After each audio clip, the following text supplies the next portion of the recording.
Welcome back to the EAM Crypto channel. My name is Enrique and thank you so much for watching.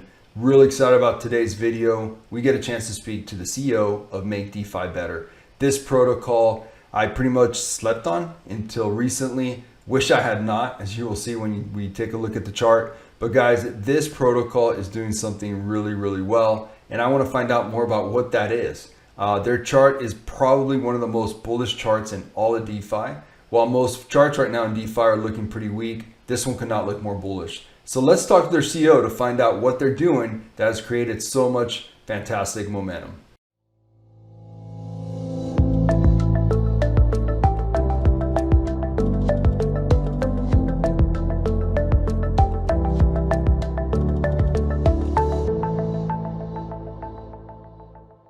Welcome back, everyone. And here I have Danny, also known as the Godfather. But I don't know. I mean, Danny, are you still going by the Godfather? I'm not even sure. I don't see that in your little name tag there. Yeah, it was a name that was half picked for me, to be honest, by the community, and it's kind of sticking with some people. Other people are dropping it. So I've been called a lot worse, that's for sure. That's pretty funny. All right, well, guys, this project is very interesting and intriguing to me. MDB, you guys have been around since I believe early May, if I remember correctly. April 29. Yeah. Okay, sorry, by a couple of days I missed it. And two things that really kind of stood out to me and why I wanted to take time to interview you and learn more about your protocol are two things. A, your chart looks bullish as hell. It just does. It looks very interesting to me. It's in this space, we don't see many charts in DeFi that look like yours. So I wanted to kind of get into the meat of why. I think there's a lot to uncover there. And I think as you tell us what you guys are doing, maybe that will kind of tell us why the chart looks so good. And the other piece is that I believe 70% of your token is either locked up or burned, or is that correct? 70? Yeah. 70% is either allocated to utilities, locked up, or burned, or in team wallets, which are not in circulation. Okay, and this is 70, not 1717, 70. Yeah, we hit 70% actually a week ago. I haven't run the numbers. It could be 71, 72 because we've burned a little bit more since then, and actually we've had more stakes. So yeah, it could be slightly more. Fantastic, man. That's very cool. Congratulations on that. That's something I don't see a lot of. I see a lot of projects sometimes get to like the mid-teens, 20s by the time, a couple months time. That's considered a win. So you guys are like at 3-4x that. So maybe it was actually my end of year target, and I was quite public about that with the community. So by the end of the year, I want 70%, and we launched Senior, which I'm sure we'll talk about, and within a week we'd hit it. I was like, okay. So just in our single staking pool, over 40% of our original supply, so not current circulating supply, over 40% of our original supply of the billion is in the single staking pool alone.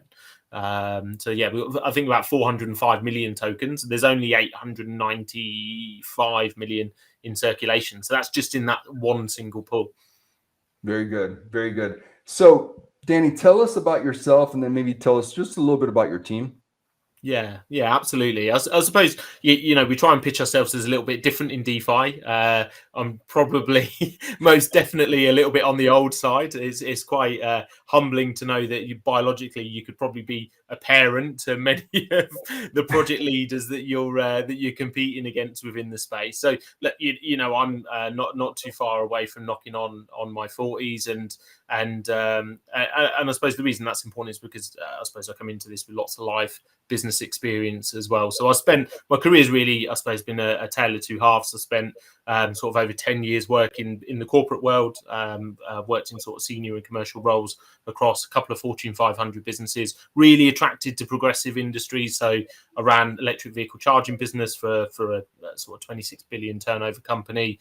And then I got into the startup world, took a software business from being very small to a significant investment with Intel before I moved over to do this. So yeah, you can see that I suppose I've got business experience, both startup, which gives you a lot of exposure to the investment world, but then also in the corporate world, which helps you to maybe round off the edges a little bit. And I'm very attracted attracted to progressive industries that have the ability to change the world. So, EV charging, additive manufacturing, 3D printing was my last industry, and now into blockchain, cryptocurrency, and then the team around me as well, very mature also, lots of real world experience. Most of the team have families and children at home, and have experience both in mainstream but also in crypto investing. Also, our team's quite large now. We started off with a handful of people and we've expanded that out quite quickly. So I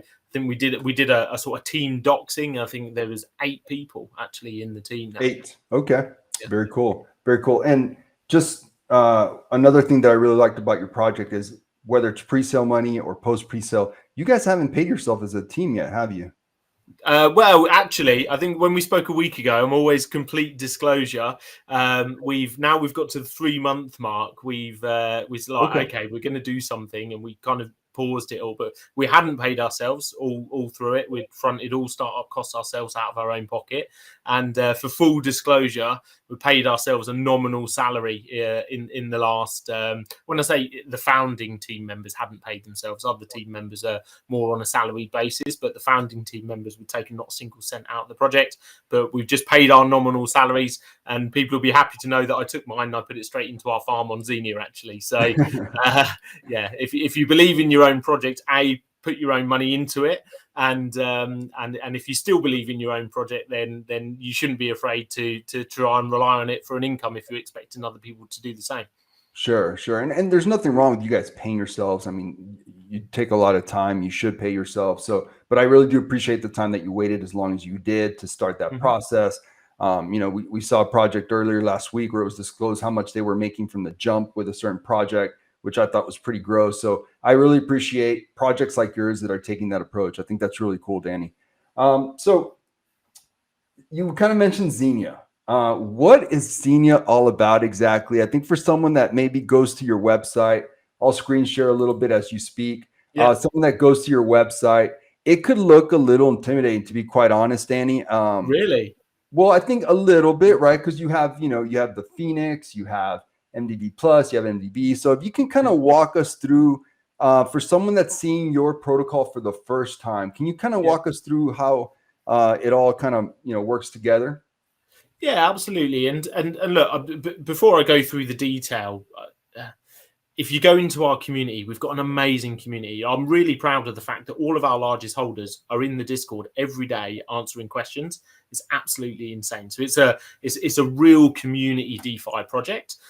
We've also got an academy page, YouTube videos and tutorials coming out of your ears. So I'd recommend anybody goes in there. If you're going to invest your money into anything, educate yourself first. But to give you sort of the summary, Xenia is a Greek goddess of giving, actually, and that's why we chose that name. We thought it was quite a cool name as well. And ultimately, really, Xenia shares all of the assets within the MDB ecosystem. So the first token was MDB, which relies on this capital synergy model where you've got a trust fund that's far greater than the LP.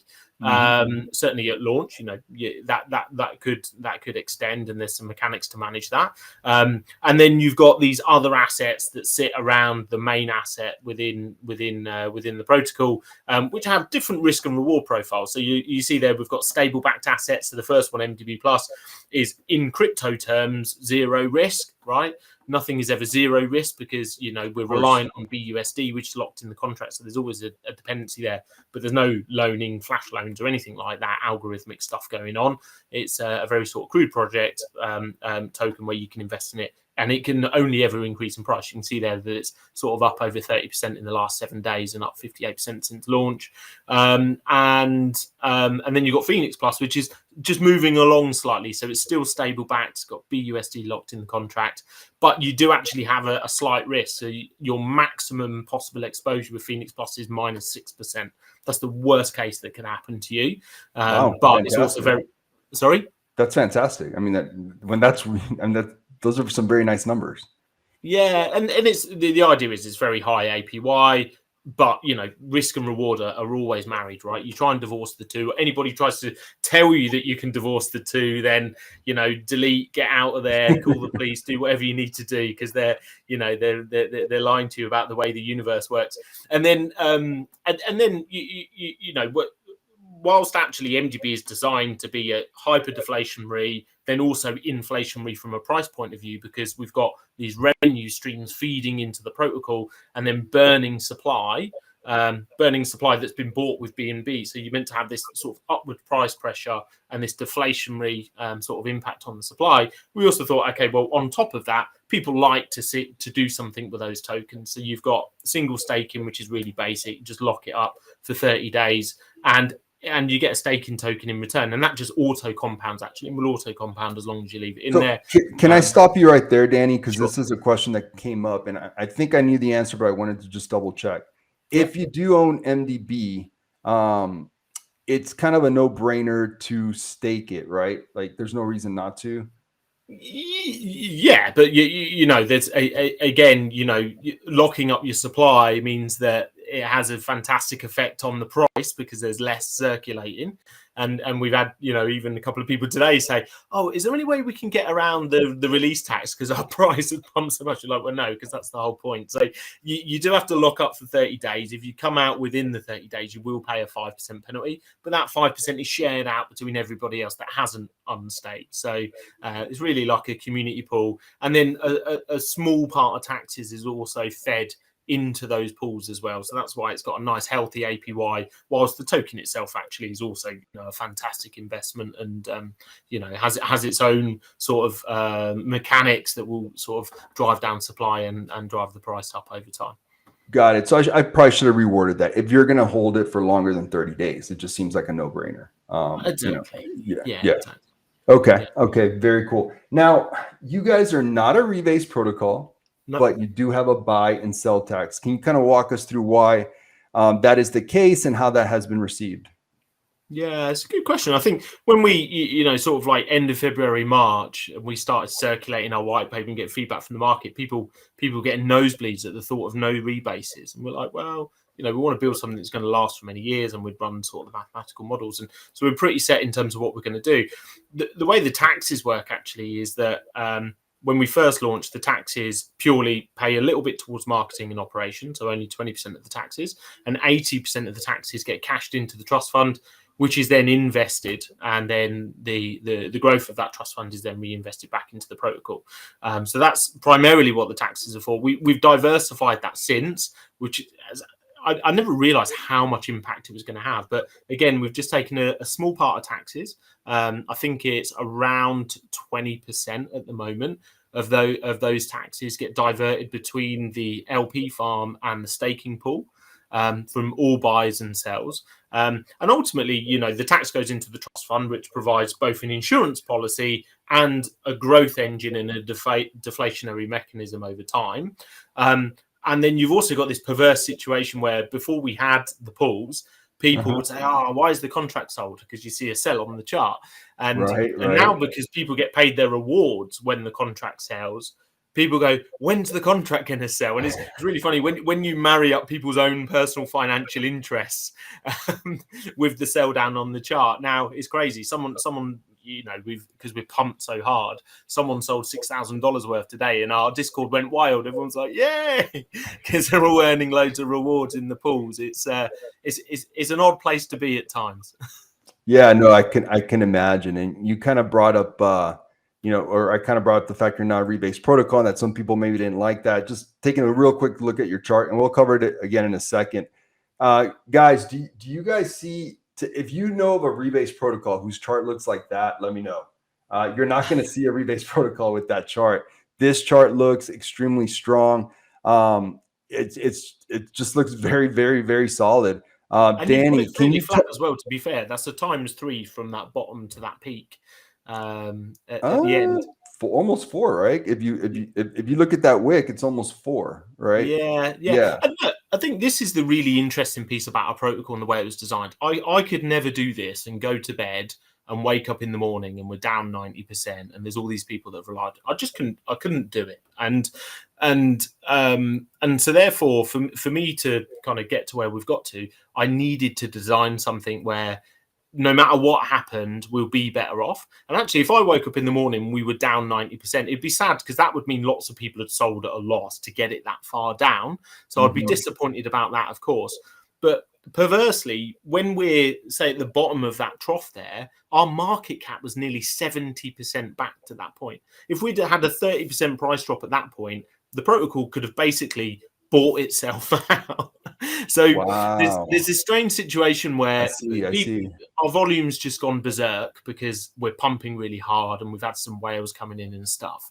And so people are rushing after it. And then it's like a library when your price is low. But actually, in our protocol, the safest time to invest is when the price is low. But even if you do invest when the price is high, then you're making rewards from people selling anyway. And if you're a long-term investor, they're really attractive rewards as well. So the idea is that you're fairly safe. If our price went times 10 from here within a couple of weeks, then the risk factor is just extending at that point, right? And that's the way it's designed.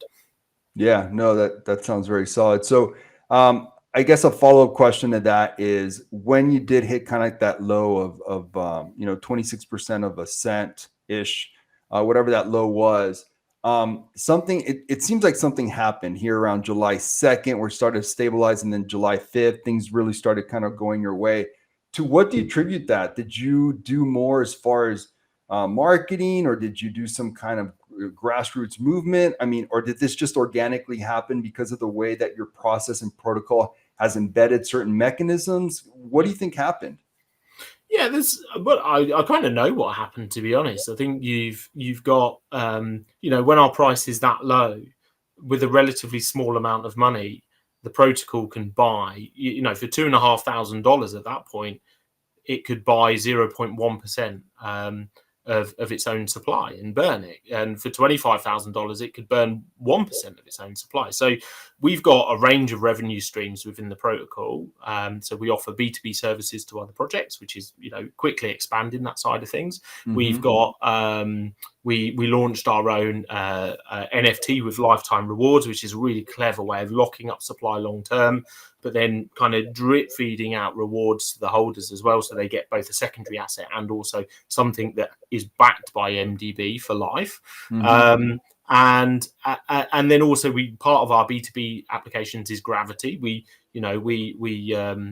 sort of rescued a couple of relatively small projects, and ultimately what we're always trying to do is like build momentum. So you can see the line coming down there. The reason we were coming down was because the market crashed, and actually we've always dropped slower than the market, because we've got 40% of our LP is actually on MDB plus, so it's always appreciating. So that hedges against the fluctuations of the market for us. But then as we come down, we also act very responsibly at that point. What you don't do is take your trust fund and pour it into liquidity because you want the chart to look pretty when the market's, in a state of hysteria. But you're also then accumulating that interest. You've got the revenue streams. We're being responsible in terms of managing our costs. So when the worm starts to turn, and then you've got a few of these things happening at the same time, then you've got capital to invest. At one point at the bottom there, I think we were like 700. Our trust fund was 720% of our liquidity pool. So we could have doubled our LP and still be 5 times back. So you're just waiting for the moment to deploy the capital in the right way. So there's a bit of that going on, and then the market starts to improve, and you're growing, but you're still healthy. It's just a snowball effect, right? And then as the market improves, then you start loosening the purse strings a little bit, spend a bit more money on marketing, and it all comes together. So it's no accident. It's all very coordinated. No, I can see that, and I just wanted you to walk our viewers through that. And I think and I'm actually not talking to you, Danny, right here. I'm talking to my viewers. Here's where I see the fact that with certain projects, when you have someone with Danny's experience actually heading a project that has been in kind of like the real life sector, financial sector for a while, you see it playing out with some of the processes and plans that Danny implemented into the protocol. You see that experience. So Danny was joking about the fact that he may be old enough to have kids that are heading up some projects. But seriously, guys, that's a big bonus. I'm seeing it. I've been in DeFi now 6 months. I've been in crypto since 17. When you have that kind of experience heading up a project, it shows. And just, Danny walking us through the way his mind was working as he was planning out the first few months, it's pretty obvious. So really like that about you and your project, Danny. That's really cool.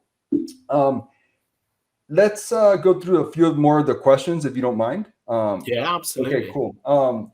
So one of the questions was in regards to why did you part ways with the Obsidian Council? We're friends of the Obsidian Council. They're a really interesting part of our journey. I think when we launched, there was question marks around when we would dox, how we would dox, and there was some nervousness, being quite frank, within the team. You've also got other things. I was transitioning from another role, and you want to be respectful to the sort of the team that you're leaving behind as well. So there's a few things that we need to sort out. You also want to take precautions for your own family. So we were always on a path to dox anyway as a team, and so the KYC was a necessary part of that journey, which is now unnecessary because we're doxed with a registered business in the UK. Okay, fair enough. Another question is, did you have a partnership with Sphere at any point? And if so, were you using their solutions? Were they using your solutions? Or what happened there? Yeah, we obviously being, you'll probably see many projects around House of Obsidian will create connections and I suppose partnerships to a certain degree. I suppose there was a couple of strains to it. I think we were probably the first project that was I suppose now you would say really we were a prospect for quantum liquidity as a service, albeit it's very early days, so it was maybe lacking in sort of tangible details at that point. So there was an intent there, but until you have sort of the meat on the bone, you can't do a lot with it. And then we maintained a relationship with Sim that's very constructive, and we discussed reciprocal investments, which obviously we made a significant investment in Sphere, which is absolutely crystal clear. And there's still conversations that are ongoing. I've got a meeting actually with Sim tomorrow. I'm sure. I don't know whether this will be out by then, but it will. It'll be out today. If we can work with them, I was very open. I said I take my job as a patron of other people's money very seriously. So it makes it very easy actually to negotiate and work with other people, because I don't have to think about what am I getting out of this. I have to think about what are our holders and investors getting out of this relationship. So I think we've put a lot into that relationship so far, and we're still talking to them about how we can make that relationship more reciprocal. And I think that will ultimately decide how far that can go. Okay, so speaking of partnerships, walk me through what's happening with you guys in EMP. Looks like they adopted your process. Yeah, what is that all about? Yeah, so EMP, fantastic team, protocol, and they're our first, I suppose, flagship partner on Synergy Solutions. So Synergy Solutions, I suppose, is the name for all of our B2B services. And then we've also got the MDB Plus Alliance, which we're building, which has got, much larger sort of real world ambitions, huge ambitions within DeFi and crypto itself, but then much larger long-term ambition. So a number of different things going on with EMP. We invested in their protocol actually, and they've also, I'm not sure they've made any formal investments in our protocol, but there's definitely, we're both big fans of each other's protocol, let's say, but people's own private investments is their business, and they've created a pool actually. So eShare, which has been absolutely booming over the last week, I think it's up in the last week. I think it's up like maybe 150% or something crazy.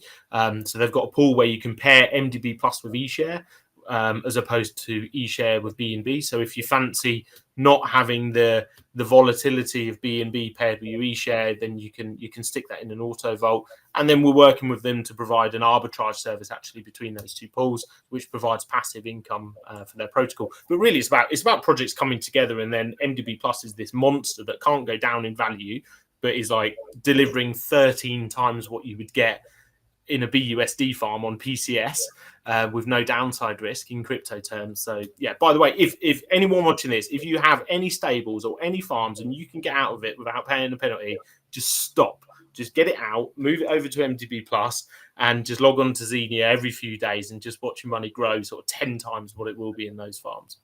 Wow, beautiful. So that kind of leads me to my next question. So if you know, because of the fact that, look, Danny, our channel here is very TA driven, probably the most TA driven DeFi channel you'll see. I am if you were to rank me as far as who's the lowest moon boy YouTuber in DeFi, it's me. I am the complete opposite of a moon boy. I've upset many projects. I've upset many YouTubers because I tell it how it is. And if I think that something is a bad investment or doesn't make sense, I bring it up, right? So if someone were to state, I really want to get into make DeFi better now, I got to do it. I got to get in there. But then, like I said, we look at charts and we see, holy crap, it's like 3.5x since July 7th. It's not exactly a value spot, right? So I'm putting you on the hot seat a little bit. Yeah. But if someone were to come up to you and kind of bring that up, would you then maybe guide them to MDB Plus instead? Or what? Or no. I mean, I'll let you speak. I feel like I'm answering. Not at all. Not at all. I would, and the reason why is that you got to think about the context of your starting position. Our project has been, we've jokingly said that the most undervalued project in crypto. Right? We were despite it being a project that has an AMM behind it, at times in the last couple of months, we've been better back than most stable tokens on the market. So it's we've been hugely undervalued, and at the moment, what's happening really is that I see that we're moving towards probably a par of where we should be when you look at the fundamentals behind the protocol. I'll tell you a little anecdote this morning. Actually, I got a message from somebody I know in the industry, and he said, "Danny, I want to put 20k into MDB." He said, "How should I do it?" And I think he's asking, like, where should I put it across different assets? Yeah. And I said, you should do it quickly. And as we were talking, somebody bought 30k's worth of MDB, completely unrelated. I don't know who it was. Wow. And it kind of underlined my point. I think we're still massively safe, right? If you look at our liquidity back today, once our website gets updated today, I think our liquidity backed will still be probably around 500%, certainly nibbling around that space, maybe down to 450. But when you consider that now the protocol offers massive rewards if the chart goes down, and still some rewards if the chart's going up, but you also get the appreciation of your asset, and you've got this heavy backing. There isn't, people have gone to sleep on us for a long time. So I did. I think you did. Yeah, definitely. But I would look at that liquidity backed ratio and then look at a percentage of the market cap. And if as you could go into our project right now, you could take 10k by 5k of MDB, 5k of BNB, pair the two in the farm. The farm gets paid from taxes. And actually, even if the price halved from your entry point, you would probably be net even after like 3 months with the APY that it's delivering at the moment. Wow. And you've got this insurance policy. You've got to remember, as if there was a big dump, the trust fund is getting filled up as well.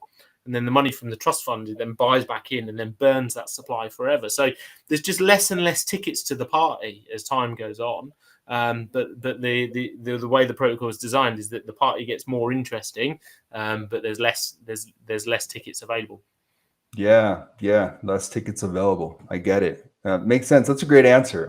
Me talking out loud, I would think, and again, I'm just talking out loud and, get into MDB Plus and get in now, and then maybe wait for a dip on MDB and then, kind of DCA into MDB, but keep working on your MDB Plus position. I mean, there's a lot of different ways to play. There's some game theory. You could 70-30, right? If you want to take a risk averse approach, but you could easily 70-30 if you wanted to. But we've got a lot of revenue streams coming up. I know there's people that want to be more in than they are, and they're like half in, and they're just sat there waiting to complete. I know that we've got a Gravity project completing that brings in 100k of liquidity in the next 3 days. I know that we have got a mini mint of our NFTs on Sunday, and then we'll be announcing a 24-hour mint, which will probably generate somewhere between sort of $100,000 and $250,000 that then goes into the protocol. So those ratios are only going to get better over the next couple of weeks. Fantastic. So my next question was in regard, this was not a question by my viewer. This is one of my questions. I was looking at your white paper. I saw that you had kind of like a how to take profit piece Yeah. to it. It seemed to be very driven by like supply gained as far as how to take profit. So my question to you was, has the community been going by that standard from what you've seen, or is it kind of hard to tell? Yeah. Yeah, some people have, and maybe that's slightly out of date now with sort of the launch of Xenia recently, because you've got, ultimately you can, I think there's probably like a very chilled out strategy, which is either farming or staking, taking your rewards from that pool and selling them as an option. But there's a more aggressive strategy, which you could take your rewards from the pool and adopt that strategy as well. So if you owned, I don't know, 1% of supply, and after a month you own 1.1% of supply, you could sell your rewards plus sell enough to take you back down to 1% supply, and you keep in a sort of constant level of interest. But that's quite an aggressive strategy for profit taking when you look at sort of, what, like 7 million market cap is nothing. It's still very early. Actually, we're kind of joking the other day when just nobody would sell in the protocol, and we're joking that we might be the first project to do a largest sell competition, just to try and trigger the rewards. Right. So I get it. yeah, but look, if you're really bullish on MDB and you're like, look, this pie is going to get smaller and I just want a bigger piece of it, then obviously you can just compound those rewards back into the protocol. But I'd always recommend taking profit. Yeah, absolutely. But your Discord, I was checking out your Discord there. Very bullish Discord. Very bullish Discord. I saw some big numbers. Yeah. No, that was pretty cool. So speaking of your community, speaking of Discord, I did take a look as of last night. I can't tell you how much it changed today. You had about roughly 31 holders, 3,100 holders. I was surprised, Danny. Maybe because it slipped under my radar until last week. I was surprised. I thought I was expecting to see, I don't know, man, half of that. I was not expecting to see 3,100 holders. That means that the word on you guys has gotten out quite a bit. I mean, that's a decent amount of holders. Yeah, and to be fair, we've dipped as low as, we had near that from launch, and we dipped as low as sort of maybe 28, 2,900. And then we've got back up to 3,100. And considering, I think, probably the number of wallets holding crypto is maybe down 30, 40%.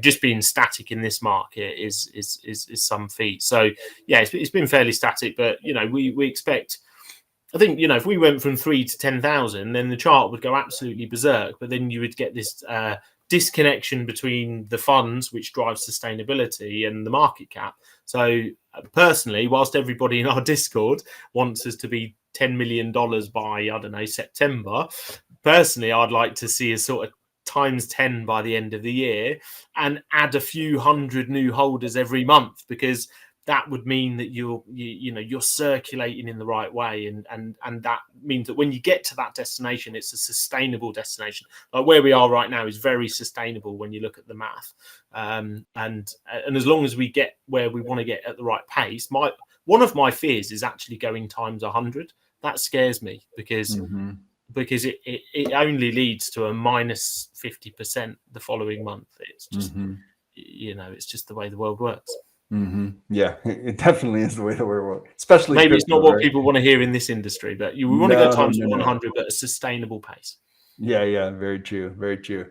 Another question that came up, which kind of excited me. I think most of my viewers know this. I'm probably the only YouTuber on DeFi that's won a World Series of Poker event, and so I used to play a lot of poker. So wow. I understand you guys have a poker tournament. Is this monthly, weekly, and what are the prizes? Yeah, we've had 2 so far. So they're on a Sunday. I think it's quite late Sunday. So it's sort of 2 p.m. EST for US time. I think a lot of your viewers are US. You sign up to PokerStars, go into our Discord. The buy-in's fairly small. I think the buy-in last week was like $30. But the prizes are $1,000 actually of MDB. So it's definitely interesting, and again, a lot of what we do is just about bringing people together, because I think when you buy crypto, you buy it to get money, but you also buy it for lots of other things, and community is a massive part of that. Yeah, your community seems very tight. And how many runners are you getting per tournament so far? Not that many. To be fair, I had a bit of an issue with PokerStars. I need to sort it out before this weekend. I've only ever used the account once, and they blocked me, so I couldn't join the game on Sunday. But I think there's about 20 players. I think 20. Okay, and it's the winner take all the 1,000, or is that spread out between 3 people? Or no, I think it's split. I think there was maybe 4 or 5 prizes last week. 4 or 5. So okay, so 5 out of 20. That's wow. That's like 25% of the players get a reward. Get some kind of win. We're topping up the rewards pot, and last week they introduced buybacks as well. So if you're like me, where you know that you're not, rebuys, yeah. So if you know you're not particularly patient, if you know you're not particularly patient, I get 3 bad hands and I just go all in on a 2-7 because I need something to happen. Then you can prepay buying back. There you go, guys. Free money. Danny's awful at poker. So go get in there, guys, and go play some poker with Danny. He's obviously I know how to. I just can't be asked. Very cool. And then, so I understand that you are James Pelton's best performing asset. That's kind of that's a big thing. He owns a lot of assets. He doesn't mess around. He owns a lot of different assets. So for you guys to be the best performing asset, that's saying something. Was that over a month time, a quarter? That was over 90 days, actually. Wow. Yeah, that was 90 days. And he didn't even know. He sort of went a look. He was like, oh, what's going on? So I think, again, that's reflected in the chart. I think we could do a lot more in the US, quite frankly. I think there's fantastic investors in the US, and there's a shortage of probably responsibly run projects, if I'm honest. So I think there's a lot of progress that I think we could make. Yeah.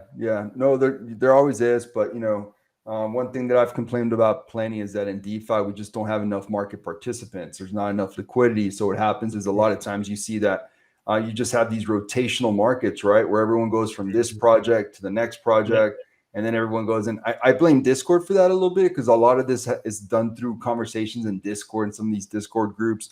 I mean, we need more market participants. In order for that to happen, Danny, we need solid projects that actually show strong charts.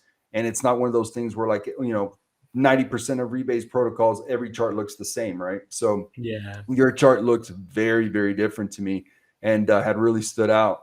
Danny, as we get close to wrapping things up, is there anything else that we have not covered that you definitely wanted to speak to? Yeah, I think just finally for people, we've got much bigger ambitions than what we're doing at the moment. We're definitely as a group of people, we're in it for the long term, and I think that's one of the challenges within the industry. You talk about there moving from project to project, but I think both many projects and the holders are locked in this sort of orbit of each other, which is a self-fulfilling prophecy of short-termism. So everybody's planning to be short-term, and we're not here to do that. So if we times 10, we're not going to get excited and let it go to our heads. We're methodically building an organization out that's sustainable long term, and then we're moving into real world applications, and our ambitions there are much more significant. Actually, we want to move into a space where we've got valuations of hundreds of millions of dollars and significant capital injections into the project as well. So we're committed to this long term, and I think our community suits people that want investments.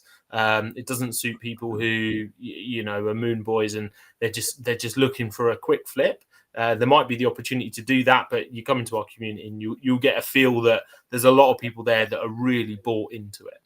Yeah, and I think that's reflected in your chart as a whole, right? I think that tells me a lot. I can tell a lot about a protocol from the chart. I really can. It's funny how that happens. I'm getting better and better at it. My viewers are getting better and better at it. Danny, I think, as we wrap things up, as I've been covering DeFi for now 6 months, one thing that I've noticed more than anything is that the market participants are getting much sharper, much smarter. You're seeing a lot less of the degen kind of chasing high APY thing. I think we've come a long way since then. And everyone's asking more detailed questions, as you saw from some of the questions today.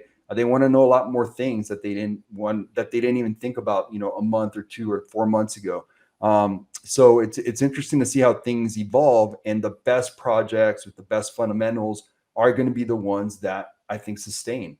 And so pretty excited to talk to you, to learn more about your protocol, because I do see a lot of very strong fundamental reasons why to like what you guys are doing. So Danny, thanks so much for taking time to speak to us. I don't own any MDB as of right now, this second. I'm being very transparent, as I always am with my viewers, but I am going to be an MDB holder, MDB plus holder. I like your project a lot, and I wish you guys the best of luck.